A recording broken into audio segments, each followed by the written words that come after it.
विद्यार्थी मित्रांनो, मागच्या व्हिडिओमध्ये आपण modern periodic law, modern periodic table यासंबंधी अभ्यास केलेला होता आणि त्याच्यामध्ये काही भाग आपण बघितलेला होता. आणि मॉडर्न पिरियडिक लॉ काय आहे, structure of modern periodic table, मग त्याच्यामध्ये ग्रुप्स कशा आहेत, groups in the modern periodic table, periods in the modern periodic table, modern periodic table आणि electronic configuration of elements, groups and electronic configuration, एवढा part आपण त्यामध्ये बघितलेला होता. हे मॉडर्न पिरियडिक टेबल आहे. 118 एलिमेंट्स या ठिकाणी अरेंज केलेले आहेत आणि अशा पद्धतीने हे मॉडर्न पिरियडिक टेबल बघितलेलं. आजच्या या व्हिडिओमध्ये आपल्याला पाहायचं आहे ते पिरियड्स अँड इलेक्ट्रॉनिक कॉन्फिगरेशन. आता पिरियड्स कशाला म्हणतात तर आपण बघितलेलं आहे हॉरिझॉन्टल रोज आर कॉल्ड पिरियड्स, बरोबर. अशा पद्धतीने आडव्या ज्या ओळी आहेत या आडव्या ओळी यांना आपण काय म्हटलेलं आहे, पिरियड्स असं म्हटलेलं आहे. म्हणजे ही आडवी जर ओळ विचारात घेतली, या आडवी ओळ म्हणजे काय झालं, पिरियड्स झालं. अशा पद्धतीने हे पिरियड्स असते. आणि ग्रुप्स, इथे ग्रुप्स पण आहेत. ह्या उभे जे आहे त्यांना आपण ग्रुप्स म्हणतो, पिरियड्स आणि ग्रुप्स. अशा पद्धतीने हे मॉडर्न पिरियडिक टेबलमध्ये पिरियड्स आपण बघितलेले आहेत. आता इथे जर एक विचार केला आपण, on going through the modern periodic table, it is seen that the elements lithium, barium, boron, carbon, nitrogen, oxygen, fluorine and नियम. आता हे दाखवलेले आहेत बघा. इथे आपण जर बघितले तर ही elements lithium, boron, beryllium, boron, carbon, nitrogen, oxygen, fluorine ही मूलद्रव्ये इथे दाखवलेली आहेत. And neon belongs to the period 2. आता हे 2 नंबरचा पिरियड, हे जे आहे हे 2 नंबर, त्याच्यावरती 1 नंबरचा पिरियड, हा 3 नंबर, 4 नंबर, 5 हे पिरियड्स आहेत, बरोबर. अशा ह्या सेकंड पिरियडमध्ये आहेत. आता याचं इलेक्ट्रॉनिक कॉन्फिगरेशन इथे दाखवलं आहे बघा. लिथियमचं 2-1 आहे, बेरिलियमचं इलेक्ट्रॉनिक कॉन्फिगरेशन 2-2 आहे, बोरॉनचं 2-3 आहे, 2 त्याच्या कार्बन 2-4, 2-5, 2-6, 2-7 आणि 2-8 झाले मी थांबला, 2-9 नाही आहे. आता अशा पद्धतीने इथे इलेक्ट्रॉनिक कॉन्फिगरेशन दाखवलेलं आहे, बरोबर. मग आता इथे बघितलं आपण तर लिथियमचं electronic configuration is 2-1 and then electronic configuration of beryllium is 2-2, electronic configuration of boron B is 2-3. आता या केसेसमध्ये काय झालेलं बघा, तर इथे इलेक्ट्रॉन एक एकने वाढत गेले. म्हणजे पहिला 2 सेम आहे सगळ्या याच्यात. पहिल्यांदा 2-2-2-2 इथे 2 दाखवला आहे, पहिला 2 दाखवला, इथे 2 आहे, 2 आहे, 2-8 2 आहे. पण नंतर मात्र 2-1 2-2 एक इलेक्ट्रॉन वाढला, 2-3 इथे एक वाढला, 2-4 एक वाढला, 2-5 2-6 झाला, 2-7. म्हणजे आपण जसं लेफ्टकडून राईटकडे जाणार, म्हणजे पिरियड्समध्ये लेफ्टकडून राईटकडे जाणार, तसं एक एक इलेक्ट्रॉन याच्यामध्ये काय होत जाणार आहे, वाढत जाणार आहे. अशा पद्धतीने हे एक, म्हणजे आता समजा आपण जर ही पुढची जर हे घेतली और पुढचं ऑर्बिट जर घेतलं विचारात, तर थर्ड पिरियड जर विचारात घेतला तर थर्ड पिरियडमध्ये काय झालेलं आहे बघा, तर 2-8-1 2. आता 2-8 इथे झालं, इथे 2-8 संपलं. मग आता पुढे 2-8-1 झालं, 2-8-2 2-8-3 2-8-4 2-8-5 2-8-6 2-8-7 2-8-8 8 झालं कंप्लीट. आता त्याच्या खाली जर आलात तर खाली आलात तर काय दिसणार आहे आपल्याला, तर इथे 2-8-8-1. आता इथे 2-8-8 झालं. आता 2-8-8 नंतर 1 2-8-8-2. अशा पद्धतीने इलेक्ट्रॉन एक एक जसं लेफ्ट टू राईट जाणार तसं यामध्ये इलेक्ट्रॉन एक एक वाढत जाणार आहे.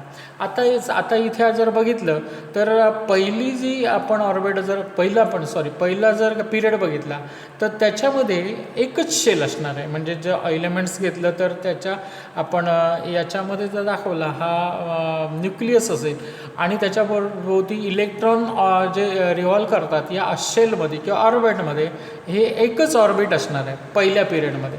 दुसरं जर गेलात तर याच्यामध्ये 2 शेल असणार आहेत, म्हणजे 2 ऑर्बिट असणार आहेत दुसऱ्या पिरियडमध्ये. तिसऱ्या पिरियडमध्ये गेलात तर आणखी एक शेल वाढत जाणार आहे. अशा पद्धतीने प्रत्येक शेलमध्ये एक एक काय होत जातं, वाढत एक एक शेल. प्रत्येक याच्यामध्ये एकच शेल असेल. इथे जर बघितलं तर एक शेल आहे, दुसऱ्या एक शेल आहे, इथे 2 शेल झाले आहेत, 3. आता हे कसं शेल कळतात बघा, 2-8-2. हे पहिल्या शेलमध्ये 2 इलेक्ट्रॉन, दुसऱ्यामध्ये 8 इलेक्ट्रॉन आणि तिसऱ्यामध्ये 2 इलेक्ट्रॉन. इथे जर बघितलं तर पहिल्या शेलमध्ये 2 इलेक्ट्रॉन आहेत, दुसऱ्यामध्ये 8 आहेत आणि तिसऱ्यामध्ये 6 आहेत. अशा पद्धतीने इलेक्ट्रॉन्स त्या शेलमध्ये काय केले जातात, भरले जातात. आता इथे पोटॅशियमचा ॲटम दाखवलेला नाही, ऑर्गॉनचा दाखवलेला आहे, बरोबर. इथे पोटॅशियमचं इलेक्ट्रॉनिक कॉन्फिगरेशन कसं आहे बघा. इथे इलेक्ट्रॉनिक कॉन्फिगरेशन ऑफ के म्हणजे पोटॅशियममध्ये 2881 म्हणजे त्याच्यामध्ये इलेक्ट्रॉन्स किती झाले. 2 + 8 10, 10 + 8 18, 18 + 1 19. म्हणजे पहिल्या ऑर्बिटमध्ये हे बघा 2 झालं, के झालं. इथे पहिलं ऑर्बिट आहे ते 2 इलेक्ट्रॉन. दुसरं जे ऑर्बिट आहे त्याच्यामध्ये 8 इलेक्ट्रॉन्स आहेत. इथे 2, इथे 2, इथे 2 आणि इथे 2, बरोबर 8 झाले. तिसऱ्यामध्ये सुद्धा 8 आहे, बरोबर 2 8 8, ह्याच्यामध्ये 8 इथे आहे. आणि राहिलेला शेवटचा 1 इलेक्ट्रॉन आहे ना, तो या शेवटच्या शेलमध्ये किंवा शेवटच्या ऑर्बिटमध्ये असा त्यांनी दाखवलेला आहे. अशा पद्धतीने हे आपल्याला इलेक्ट्रॉन्स इथे दाखवता येतात. आणि हे आपण बघितलं आहे कसे एक एक एक एक वाढत जातात ते बघितले. 281 282 झाला, 283 झाला, 284 झाला. अशा पद्धतीने या आपण बघितलं तर पिरियडमध्ये इलेक्ट्रॉन वाढत जातात. आणि पिरियडचं इलेक्ट्रॉनिक कॉन्फिगरेशन कसं आहे यामध्ये आता इथे बघितलं तर 281 282 इथे हे इलेक्ट्रॉनिक कॉन्फिगरेशन आपल्याला पाहायला मिळतं. पिरियड्समध्ये इलेक्ट्रॉनिक कॉन्फिगरेशन बघतो आपण. We can say that the elements with the same number of shells occupied by electrons belong to the same period. म्हणजे we can say that the elements with the same number of shells occupied by electron, same number of shells belong to the same period. इथे बघा आपण बघितलेलं आहे same number of sale. इथे 2 sale, 2च आहेत. इथे पण 2च शेल आहेत. हे कसं ओळखायचं. फर्स्ट शेलमध्ये 2 इलेक्ट्रॉन, सेकंड शेलमध्ये 7 इलेक्ट्रॉन 2. आता जर याचा विचार केला तर याच्यामध्ये किती शेल आहे. 1 2 3 4 2 8 8 2. पहिलं 2, दुसऱ्या शेलमध्ये 8, तिसऱ्या शेलमध्ये 8 आणि चौथ्या शेलमध्ये सुद्धा याच्यामध्ये 2 इलेक्ट्रॉन म्हणजे 4 शेल झाले. म्हणजे आणि याच्या बाजूला सुद्धा 4 शेल आहेत. म्हणजे हे 4th पिरियडमध्ये असणार आहेत. आता इथे जर बघितलं तर काय झालं बघा 2 शेल आहेत बघा, 2 आहेत, इथे 2 आहेत. म्हणजे हे सेकंड पिरियडमध्ये असणार आहे. म्हणजे जेवढे शेल तेवढा त्याचा काय असणार आहे. जेवढे ऑर्बिट, शेल म्हणजे ऑर्बिट किंवा आपण त्याला या ठिकाणी कक्षा म्हणतो मराठीमध्ये आणि इंग्लिशमध्ये शेल असेल किंवा ऑर्बिट असेल. जेवढा शेल नंबर असेल तेवढाच त्याचा पिरियडचा नंबर असणार आहे. अशा पद्धतीने हा भाग एवढा इथे सांगितलेला आहे. Electron the elements in the second period नेमली लिथियम बेरियम इथे दाखवलेलं आहे. हे लिथियम बेरिलियम हे मगाशी आपण बघितलेलं आहे. Belong and neon have the electrons in the 2 shells K and L element. म्हणजे त्याच्यामध्ये आता बघितलेलं आहे तेच इथे एक्सप्लेन केलेलं आहे. The number of elements in the first 3 periods is determined by electronic capacity of the shell. अशा पद्धतीने हे सगळं दाखवलेलं आहे. आता ह्या कपॅसिटी त्या शेलची कपॅसिटी कशी काढायची, किती. आता इथे शेल दाखवलं आहे. पहिल्या शेलला नाव असतं के, दुसरं एल, तिसरं एम, चौथ्याला एन असतं. म्हणजे के एल एम एन अशा शेल्स आहेत. मग त्या के शेलचा नंबर आहे 1, नंतर एल शेलचा नंबर आहे 2, एमचा 3 आहे, एनचा 4 आहे. अशा प्रकारे शेल नंबर या ठिकाणी दिले. शेल्स आहेत के एल एम एन. मग के शेलचा नंबर आहे 1, के शेलचा नंबर 1 आहे, एल शेलचा नंबर आहे 2, एम शेलचा नंबर आहे 3, एन शेलचा 4 आहे, बरोबर.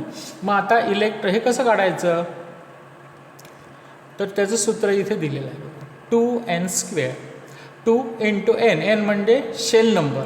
आता के शेल घेतला तर के शेलचा नंबर आहे 1 म्हणून 2 × 1² 1² म्हणजे 1, 2 × 1 = 2 आले. दुसरीकडे बघूया एल म्हणजे 2, नंबर शेल नंबर 2 आहे म्हणजे 2 × 2n² मध्ये आपण हे काय केले सबस्टिट्यूट केले तर त्याचं हे काय मिळतं 2 × 2² म्हणजे 4, 4 × 2 8. थर्ड शेल, जर थर्ड शेलचा विचार केला तर ही थर्ड इथे जाईल, एम शेल आहे. नंतर एन म्हणजे किती घ्यायचं 3, 3² = 9, 9 × 2 = 18. आता fourth shell 4² 16, 16 × 2 = 32.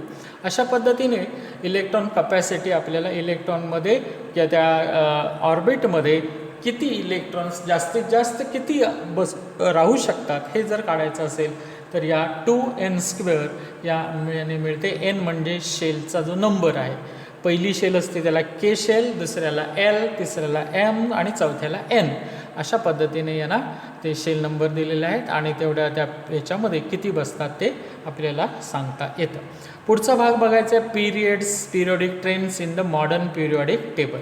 Periodic trends in the modern periodic table have periodic trends in the modern periodic table. When the properties of elements in a period or a group in the modern periodic table are compared, certain regularity is observed. म्हणजे त्याच्यामध्ये काहीतरी सारखेपणा, म्हणजे जस तुम्ही डावीकडून उजवीकडे जाणार, left to right in the modern पिरियडिकमध्ये जाणार, किंवा एखाद्या पर्टिक्युलर ग्रुपमध्ये टॉप टू बॉटम जाणार, म्हणजे वरून खाली जाणार, त्यावेळी त्यांच्या प्रॉपर्टीजमध्ये सिमिलॅरिटी, कुठेतरी साधर्म्य, सारखेपणा त्या ठिकाणी आढळून येतो. आणि अशा काही ज्या प्रॉपर्टीज आहेत त्यापैकी व्हॅलन्सी एक बघायची आहे, ते झालं की ॲटॉमिक साईज बघायची आहे, त्याच्यानंतर मेटॉलिक अँड नॉन मेटॅलिक कॅरेक्टर, हे भाग आपल्याला बघायचे आहेत. आता या ठिकाणी पहिला जो भाग आहे तो म्हणजे व्हॅलन्सी. हा व्हॅलन्सी आपण जरा बघूया. हे व्हॅलन्सी म्हणजे काय, म्हणजे व्हॅलन्सी म्हणजे आपण कशावरून ठरवू. Valency is determined by the valence electrons, number of electrons in the outermost orbit. आता या ठिकाणी आउटरमोस्ट ऑर्बिट हे कसं दाखवायचं आहे, समजा या ठिकाणी हे असं ऑर्बिट आपण दाखवलं, हा न्यूक्लियस आतमध्ये आहे, त्याच्याभोवती हे ऑर्बिट आहेत. आता इथे आउटरमोस्ट ऑर्बिट, इथे किती ऑर्बिट झाले, 2 ऑर्बिट झाले, ही के आणि दुसरं एल, बरोबर. मग या ठिकाणी हे 2 ऑर्बिट आहेत. मग या ऑर्बिटमध्ये किती इलेक्ट्रॉन्स असतात त्याच्यावरनं जे काय असेल ते, 2 असतील तर 2, 3 असतील तर 3, आउटरमोस्ट पाहिजे. म्हणजे आता ह्याच्यात आउटरमोस्ट हे झालं, म्हणजे हे आउटरमोस्ट झालं. आता एक जर कट केलं तर हे आउटरमोस्ट झालं, हे कट केलं तर आता पुढचं जे हे आउटरमोस्ट होईल आणि हे निघून जाईल, बरोबर. अशा पद्धतीने म्हणजे आउटरमोस्ट शेलमध्ये जे इलेक्ट्रॉन्स आहेत याच्यावरनं काय ठरलं जातं, व्हॅलन्सी ठरवली जाते. आउटरमोस्ट ऑर्बिटमध्ये जे इलेक्ट्रॉन्स असतात त्यांना व्हॅलन्स इलेक्ट्रॉन्स म्हणतात आणि या व्हॅलन्स इलेक्ट्रॉन्सवरनं व्हॅलन्सी ठरवली जाते. Valency of an element is determined by the number of electrons present in the outermost shell of atoms, that is the valence electron. Valence electrons वरनं valency ही determined केली जाते.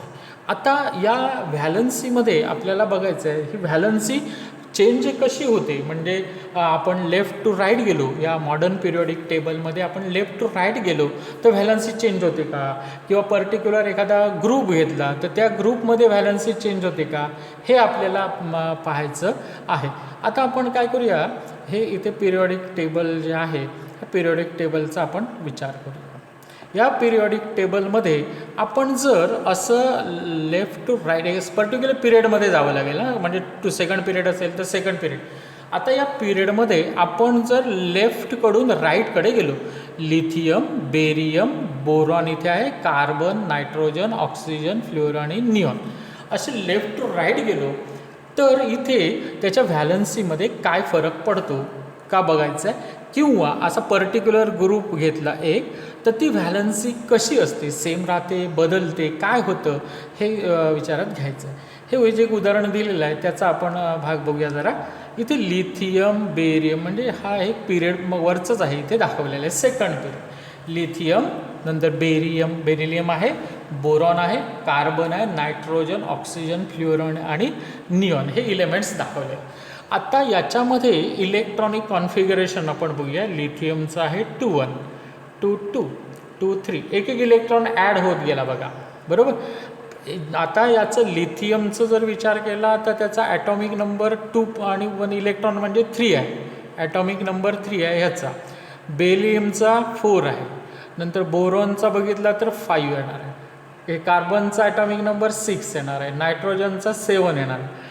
Atomic number वरनंच हे जेवढा atomic number तेवढेच electron आणि तेवढेच proton. मग आता या ठिकाणी इथे विचारात घेऊया हे पोटॅशियमचं केचं दाखवलेलं आहे बघा इथे. म्हणजे याच्यामध्ये हे जे इलेक्ट्रॉन्स किती असणार आहेत ना हे इथे दाखवलेलं आहे.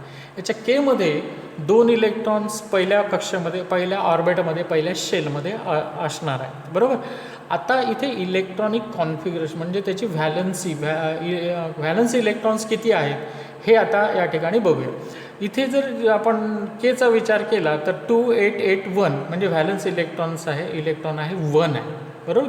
म्हणजे त्याची व्हॅलन्सी झाली 1, ही त्याची व्हॅलन्सी झाली. आता इथे म्हणजे आता लिथियमचा जर विचार केला, याच्यामध्ये इलेक्ट्रॉनिक कॉन्फिगरेशन आहे त्याचं 2 1, बरोबर. मग ह्या व्हॅलन्स इलेक्ट्रॉन आहे 1 म्हणजे व्हॅलन्सी झाली 1. 2 2 म्हणजे व्हॅलन्स इलेक्ट्रॉन आहे 2 म्हणजे व्हॅलन्सी झाली 2. 2 3 व्हॅलन्सी 3. 2 4 व्हॅलन्सी 4.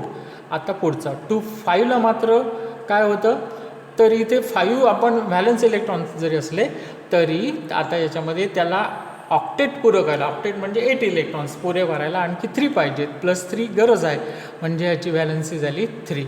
आता पुढे 2 6चा जर विचार केला तर 8 व्हायला 6 आहेत, 8 व्हायला काय पाहिजे, +2 पाहिजेत, म्हणजे व्हॅलन्सी झाली 2.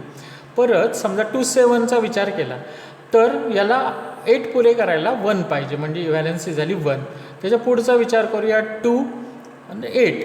आता ह्याचं 8 आहेतच, ऑक्टेट पूर्ण आहे, याला कोण लागणार नाहीत, याला +1 नको, +2 नको, कोणीच नको, 8 आहेतच, म्हणजे याची व्हॅलन्सी झाली 0. म्हणजे व्हॅलन्सी कशी व्हेरी होत जाते बघा या पर्टिक्युलर पिरियडमध्ये. 2 1 valency 1, valency 2, valency 3, valency 4, valency 5 होत नाही. हे 5 आहे तिथे व्हॅलन्सी 3 होणार, 3 इथे 2 इथे 1 आणि 0.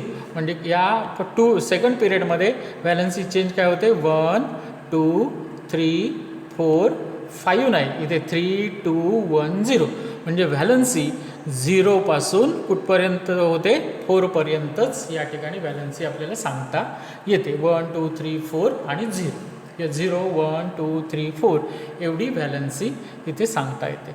आता खालचं थर्ड पिरियड बघूया आपण.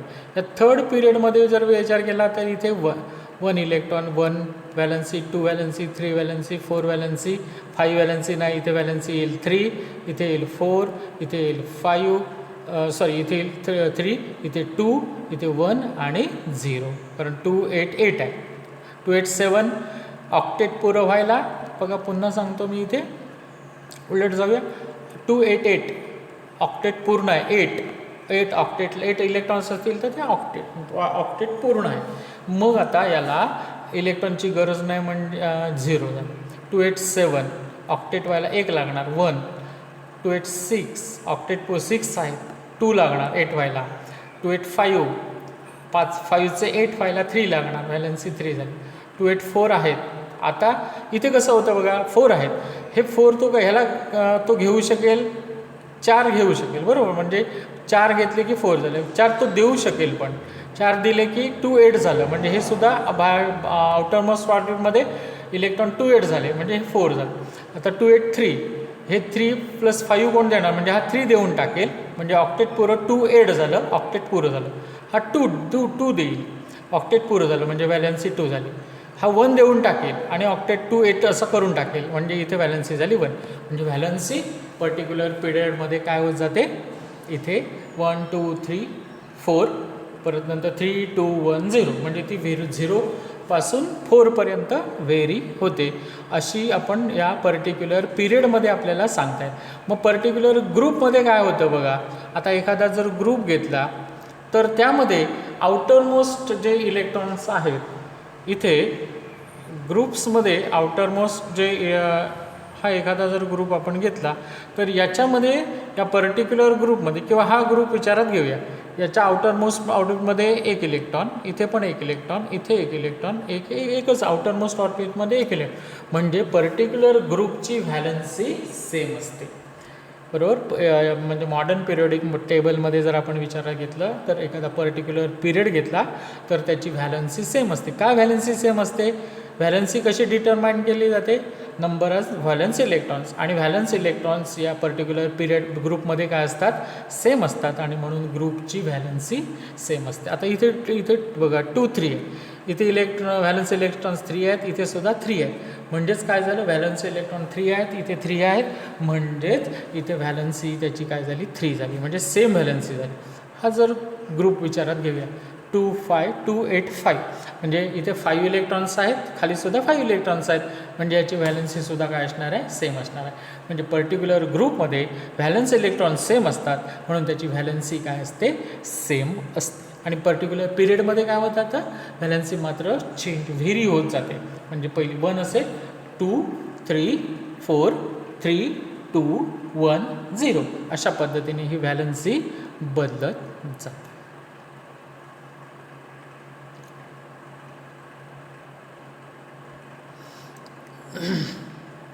व्हॅलन्सी बघितलं. आता पुढचा जो भाग बघायचा आहे आणि तो म्हणजे ॲटॉमिक साईज. ॲटॉमिक साईज, आता ॲटॉमिक साईज कशाला म्हणायचं, तर ही ॲटॉमिक साईज आहे, ही ॲटॉमिक साईज कशा, द रेडियस, ॲटॉमिक रेडियसवरनं सांगितली जाते. Size of atom is indicated by its radius. Size, atomic size ही कशावरनं ठेवली जाते, तर त्याची जी रेडियस काय आहे, ही रेडियसवरनं sir. Atomic radius is the distance between nucleus of the atom and at outermost shape. Nucleus of the atom and outermost shape. आता इथे बघा, न्यूक्लियस ऑफ द, हे उदाहरण जर बघितलं आपण, तर हा, या उदाहरणामध्ये हा न्यूक्लियस झाला,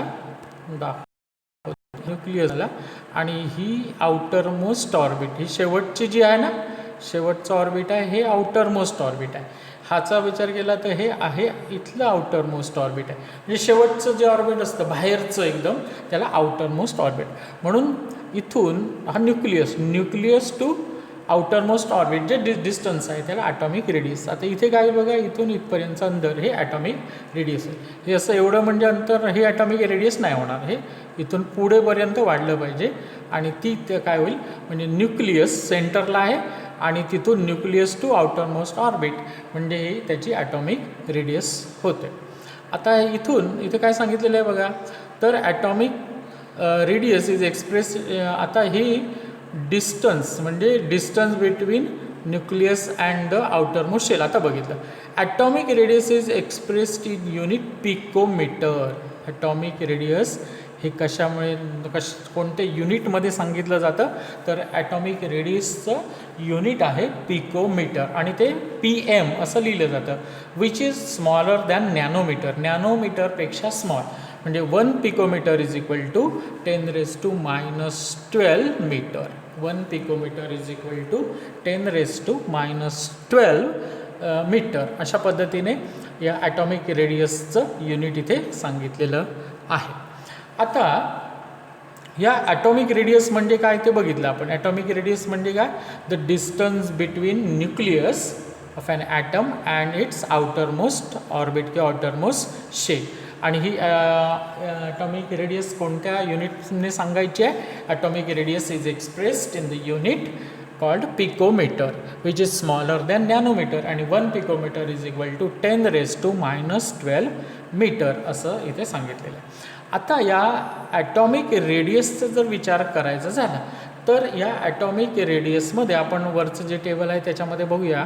तर याच्यामध्ये लेफ्ट टू राईट जाताना आणि टॉप टू बॉटम जाताना काय फरक पडत जातो याचा आपण अभ्यास करायचा आहे. आता इथे जर बघितलं आपण, लेफ्ट टू असं गेलो, लेफ्ट टू राईट गेलो, तर इथे आपण बघितलेलं आहे की लेफ्ट टू राईट जाताना ॲटॉमिक नंबर वाढत जातो. लेफ्ट टू राईट जाताना ॲटॉमिक नंबर काय होत जातो, त्याचा वाढत जातो. पण टॉप टू बॉटम इथे, आणि मग टॉप टू बॉटममध्ये काय होतं ॲटॉमिक रेडियसचं, ते सुद्धा आपल्याला बघायचं आहे. मग इथे विचार करूया आपण. या पर्टिक्युलर उदाहरणामध्ये बघा, आपण असं लेफ्ट टू राईट जाणार आपण, बरोबर. लेफ्ट टू राईट गेलो, इथे लेफ्ट टू राईट जाताना ॲटॉमिक नंबर वाढतो. इथे 3 होता, 4 झाला, 5 6 7 8 9 10, बरोबर. असा 10 ॲटॉमिक नंबर आपला झाला. आता लेफ्ट टू राईट जाताना एक काय होत जातो, इलेक्ट्रॉन्स वाढत जातो. जसा इलेक्ट्रॉन्स वाढतो तसे आतमधले हे प्रोटॉनसुद्धा वाढतात. हे प्रोटॉन वाढत जातात.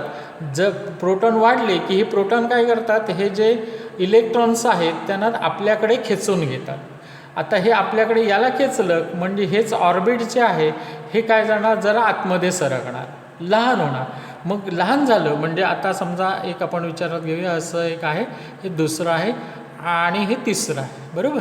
हे तिसरं ऑर्बिटचा जर विचार केला, जसे इलेक्ट्रॉन वाढणार तसे इथले प्रोटॉन वाढणार. हे प्रोटॉन आतमधले जे आहेत, हे प्रोटॉन या न्यूक्लियसमध्ये आहेत. हे प्रोटॉन काय करतात, या इलेक्ट्रॉन्सना आपल्याकडे खेचून घेतात. आणि हे खेचलं की ही जी रेडियस आउटरमोस्ट शेल आहे, हे आउटरमोस्ट शेल जरा जवळ येते. आता ही जवळ आली म्हणजे हे अंतर काय झालं, कमी झालं. हे डिस्टन्स काय, जवळ आल्यामुळे डिस्टन्स काय होतं, कमी होतं. आणि मग त्याच्यामुळे ॲटॉमिक रेडियस कमी होते. आणि ॲटॉमिक रेडियस कमी झाली की ते काय होत जातं, त्याचं ॲटॉमिक साईज काय होतं जाते, कमी होत जाते, बरोबर. मग तसंच पुन्हा आता जर आपण या ग्रुपमध्ये जर बघितलं तर ग्रुपमध्ये काय होत जातं, तर पर्टिक्युलर एखाद्या ग्रुपमध्ये वर खाली जर जाऊ तसतसं एक एक शेल वाढत जाते. पहिल्या इथे या इथे जर 2 शेल असतील, इथे 3 झाले बघा, इथे दिसत आहेत आपल्याला. इथे 1 शेल, या इथे 2 शेल आहेत, 2 म्हणजे 2 झाले. इथे 3 शेल, 4 शेल, अशा शेल वाढत जातात. म्हणजे ही पहिली शेल झाली, दुसरी शेल झाली. शेल जसं जसं खाली जाणार तसे एक एक खाली एक एक जसं तुम्ही खाली जाणार 2 कडून 1 कडे, 2 कडे, 3 कडे, 4 कडे, 5, 6, जसं एक एक खाली जाणार तसं एक एक ऑर्बिट किंवा शेल वाढत जाणार आहे. आणि हे शेल वाढल्यामुळे काय होत जातं, इथून हे अंतर वाढतं.